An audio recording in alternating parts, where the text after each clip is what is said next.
think the important thing to know about Panufnik is that he was also a conductor.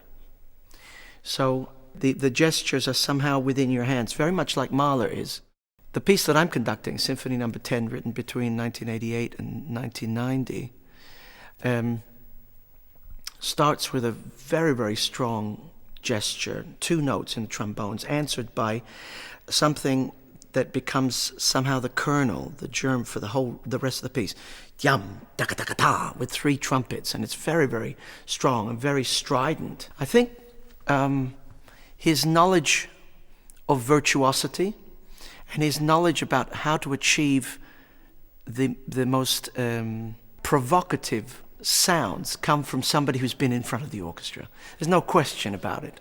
And sometimes through the simplest means. The finale of this piece is an adagio that comes out of a huge crescendo, both in terms of volume and speed, and comes to just a grinding halt with only the piano left vibrating in its high register. It's very arresting.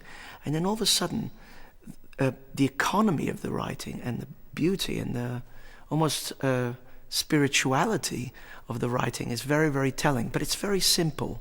He wrote the piece for the Chicago Symphony and for Sir George Solti. Now, this orchestra probably defines virtuosity, and that's the kind of piece he was going to write for them, but he changed his mind. He said, no, wait a minute. I want to somehow bring out their specific sound qualities. And in fact, very interesting, the beginning of the piece starts with different choirs. It starts with the brass. Then we have the strings alone. Then the woodwinds coming, and only then do we have the mixing of the different choirs, if you like. But he also talks about humanity. He talks about each musician's humanity. What I'm very curious about is why this symphony doesn't have a name except for Symphony No. 10.